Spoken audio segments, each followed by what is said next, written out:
Welcome, everyone, to another deep dive. Today is Tuesday, September 9, 2025. And welcome to Noticias El Salvador SV. A space for conversation and reflection where we explore current topics in El Salvador and the world. Right, we try to do it with some intellectual curiosity, but keep it fluid, easy to understand. Today we're taking a fascinating journey into the heart of Central America, specifically El Salvador. It's like we're getting a real-time snapshot of the nation's pulse. Yeah, we've got a stack of sources, reputable newspapers like Diario El Mundo, Diario El Salvador, El Diario de Hoy, El Blog, and La Prensa Gráfica. And they're all fresh from today. So our mission, to unpack the most significant stories, maybe find those surprising facts. And really understand what's shaping El Salvador right now, the economy, society, its place in the world. Exactly. So what stands out to you from all these developments today? Let's dive in. Okay. First up, let's talk about the economic landscape. What's driving growth in El Salvador? And what are the big bets for its future? Well, what's fascinating here is the sheer dynamism. Diario El Mundo highlights that El Salvador's construction industry isn't just, growing. It's actually leading Central America. CASALCO, that's the Salvadoran Chamber of Construction, they're predicting a really robust close for the year. How robust are we talking? Somewhere between 17.3% and 22.3% growth. And then Diario El Salvador pushes that further. Okay. They put the expected investment for 2025 at, get this, $2,800 million. Wow. This isn't just numbers, right? It points to significant internal investment, real confidence, I think, from local and maybe international players, too. A tangible commitment to development, then. Exactly. It suggests a belief in a stable future, which is, crucial for any growing economy. Wow, those are indeed impressive figures, especially for construction.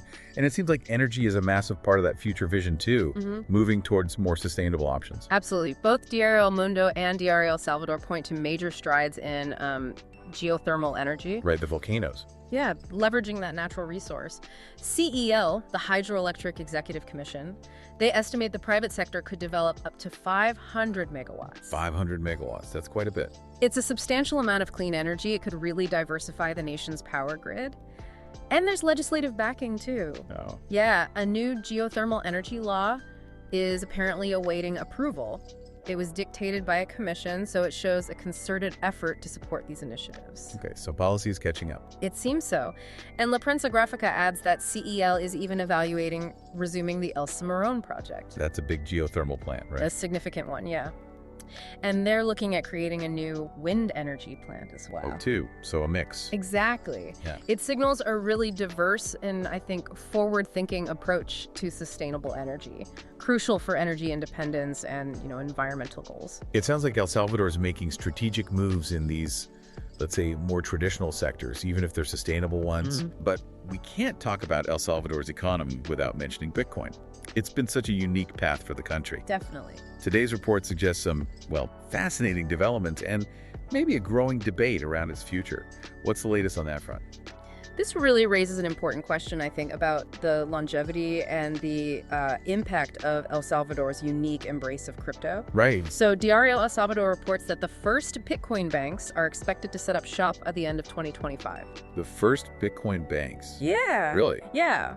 If that happens, it would be a pretty significant step in institutionalizing the digital currency, moving beyond just everyday transactions. Okay. But is everyone on board?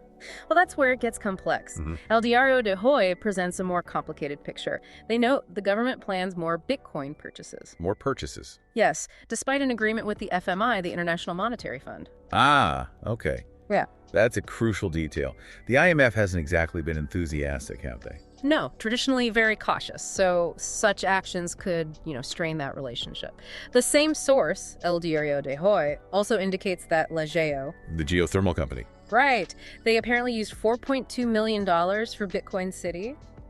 And then La Prensa Gráfica even includes an opinion piece that describes this whole thing as a bluff on the crypto issue. A bluff. That's strong language. It is. It's not just critical. It suggests a deep-seated skepticism within some circles about the long-term viability, the economic wisdom, and maybe the transparency of these Bitcoin investments. So you have this real tension then. Innovation versus traditional finance and internal debate. Exactly. A drive for innovation clashing with financial concerns. Okay, so we have reports of new Bitcoin banks, but also this critical opinion piece calling it a bluff, and government purchases happening despite the IMF agreement. How do you reconcile those? Is the country doubling down, or is this maybe a sign of internal grapple? I think it suggests a calculated risk on the government's part. They're trying to establish El Salvador as this global hub for Bitcoin, while also navigating expectations from bodies like the IMF. The bluff critique probably stems from the volatility of Bitcoin, you know? And the public funds involved? Precisely. Critics argue that money could be better spent elsewhere. The implications for the IMF relationship are significant. How so? It signals El Salvador's intent to forge its own economic path. That could either inspire other nations or, well, lead to increased scrutiny, potential financial hurdles if the strategy doesn't pay off. It sounds like a high-stakes gamble. It really is, with both economic and diplomatic dimensions. Indeed, the economic picture is proving to be incredibly dynamic. But beyond these high-level investment and crypto discussions, what about some of the smaller, maybe more everyday economic indicators? I noticed Diario El Mundo highlighting a 27% growth in tax revenues from alcohol and beer sales over the last 6 years. What might that everyday statistic reveal? That's interesting. That 27% growth isn't just a number. It might signal a few things. Maybe a growing middle class with more disposable income. Or maybe better tax collection. Or perhaps a successful crackdown on informal markets, broadening the tax base. Yeah. It's a small, but I think significant indicator of shifts in the consumer economy or maybe governmental efficiency. And there was something about subsidies, too. Right. Diario El Salvador talks about transferring resources to guarantee energy subsidies. That's a key social support mechanism. So trying to manage cost of living. Exactly. Mitigating increases for citizens. And on infrastructure, La Prensa Gráfica reports El Salvador is seeking financing for a metro subway project. A subway in San Salvador, that would be huge. Transformative for urban transport and congestion.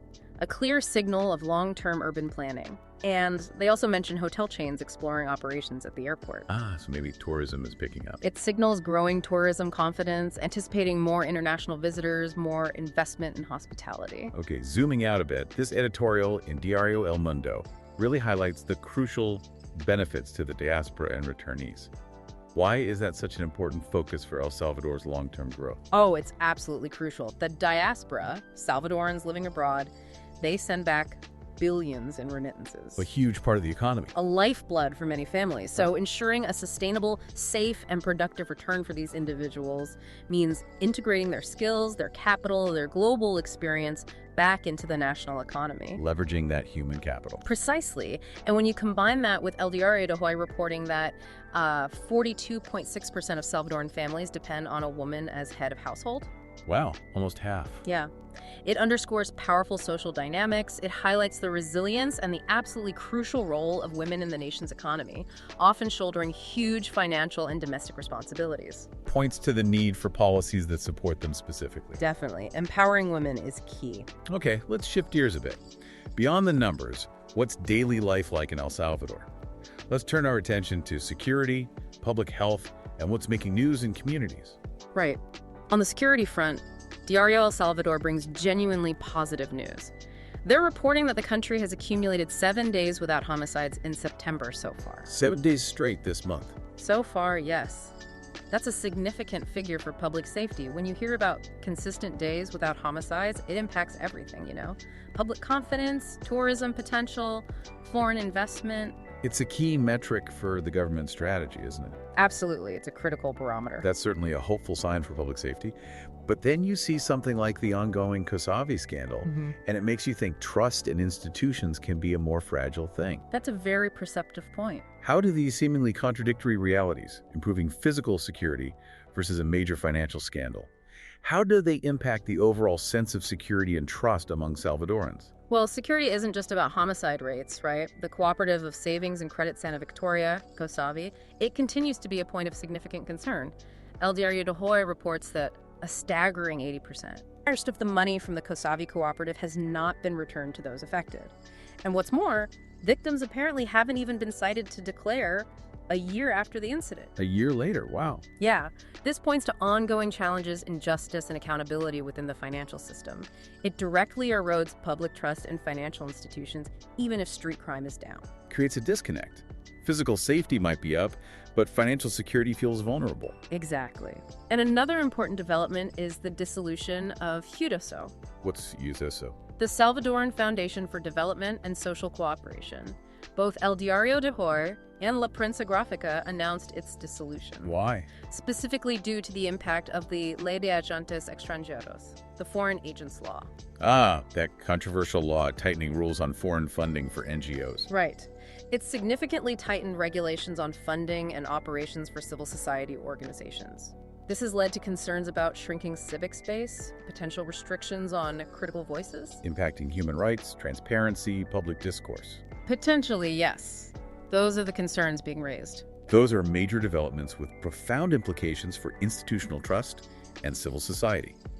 Turning our attention to public health, Diario El Mundo had a striking statistic today that reminds us of the persistent challenges. Indeed.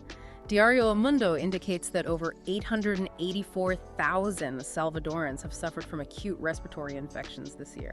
Over 884,000. That's a huge number. A very substantial number. It highlights an ongoing public health challenge, likely worsened by seasonal factors, maybe environmental conditions.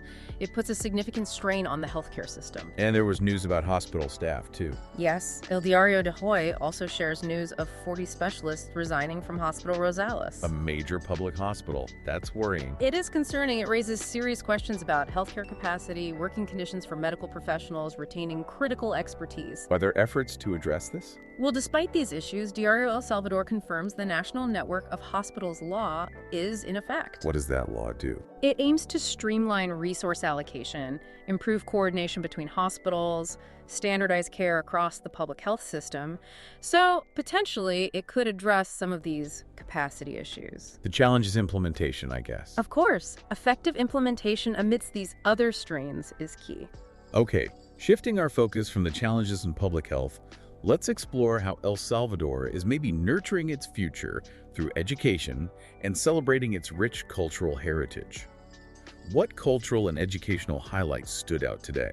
It's interesting to see how these stories reflect broader societal values. For students, El Diario de Hoy mentions that schools have started the Civic Month with a new demerit system. A demerit system, like points off for bad behavior. Seems like it. Introducing a more structured approach to student conduct, emphasizing discipline. And somewhat controversially, the article highlights the Edgar haircut. The Edgar haircut, I think I know the one. Yeah. Very popular with teens, right? Apparently very popular, yes. And it's being prohibited in schools. Prohibited. Not really. It seems like such a small detail. It does, but these things often spark larger debates, don't they? Personal expression versus school authority. Right, these discussions around school conduct and even popular hairstyles like the Edgar haircut ban. Huh. It reminds me of trends and rules from when I was in school. It makes you wonder if every generation has its own prohibited haircut. Huh. Probably true. But on a more serious note, what does this seemingly minor school policy tell us about the broader cultural dynamics and authority in Salvadoran society today? You're right, it's a fascinating microcosm. While seemingly minor, these rules often reflect a broader societal emphasis on order, discipline, perhaps perceived need to guide youth behavior. It highlights that ongoing tension between individual expression and institutional norms within the education system. And are educators involved in these discussions? Well, La Prensa Gráfica reports that ANDS, the National Association of Salvadoran Educators, is joining a petition for dialogue with the Ministry of Education. So there's pushback, or at least a call for discussion. Exactly. It indicates ongoing discussions and calls for broader consultation in the education sector. Suggests not all decisions are universally accepted, and there's a desire for more collaborative policymaking. Makes sense. And culturally, anything catching your eye? Yes, Diario El Mundo celebrates San Salvador, commemorating 5 centuries of history with an exhibition. 5 centuries. That's quite a milestone. A wonderful moment of reflection on its rich heritage, urban development over half a millennium. And La Prensa Gráfica reminds us of Molingo, a dam over 100 years old in San Salvador. A fascinating piece of local heritage, engineering past, long-standing infrastructure that maybe many don't even know about. Interesting piece of history right there. Okay, now let's dive into what I know is a national passion, sports. Ah, yes. Specifically, La Selecta, El Salvador's national football team. Sounds like they had a bit of a roller coaster day, captivating the nation. Indeed, it was a massive topic across the board. Diario El Mundo, El Blog, La Prensa Gráfica all extensively cover La Selecta's recent defeat against Suriname. A loss in the CONCACAF qualifiers. Ouch. Yeah. Coach Hernan Dario Gomez admitted the loss hurts a lot, but he maintains they have a strong team, trying to keep spirits up.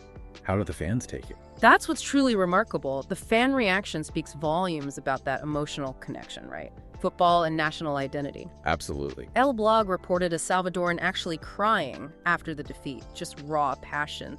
But despite the loss, fans received the team with chants. Even after a loss. Yes. Deployed a giant flag, even painted murals to show their unwavering support, according to El Blog. It's not just about a game. It's pride, resilience, loyalty. Exactly. It transcends results. La Prensa Gráfica also detailed a specific moment, asking if there was a hand involved in Brian Gill's goal. Ah, a bit of controversy too. Added to the drama, yeah. It truly shows how deeply football is intertwined with the national spirit. That deep dive into fan passion really brings the sports segment to life. But beyond national borders, El Salvador's newspapers also keep a close eye on international affairs. What's happening in the world today that resonates with Salvadorans, according to these sources? Well, the international news is quite varied, reflecting how globally interconnected even a smaller nation like El Salvador is. Right. Diario El Mundo reports a tragic attack in Ukraine, 23 dead in Donetsk, and Spain's Supreme Court opening a historic trial against its attorney general. Big global headlines. Yeah, highlighting ongoing geopolitical tensions, legal developments. Then from El Diario de Hoy, we learn about migrants requesting clemency from Trump as TPS, temporary protected status, Right, TPS. expires for 60,000 Hondurans and Nicaraguans. This is incredibly significant for the region. Huge implications. As is the news that the U.S. Supreme Court is allowing arrests based on appearance or language. Wow, those are very significant developments with direct impacts on the Northern Triangle countries, including El Salvador, affecting families, communities directly. Definitely. And La Prensa Gráfica adds to this with reports of the forced disappearance of 3 Salvadorans deported from the U.S. Forced disappearance, that sounds serious. Raises serious human rights concerns, absolutely. And they also report new U.S. migratory requirements taking effect. It all paints a complex picture of ongoing migration challenges. Those migration stories have such a profound and direct impact on Salvadoran families. How do these U.S. policy shifts and incidents like the forced disappearance ripple through Salvadoran society beyond just the headlines? Well, they create immense anxiety and uncertainty within communities that often rely on remittances, that have family members living or working in the U.S. Of course. The forced disappearance report in particular could fuel fears about the safety of returnees, the effectiveness of international protections.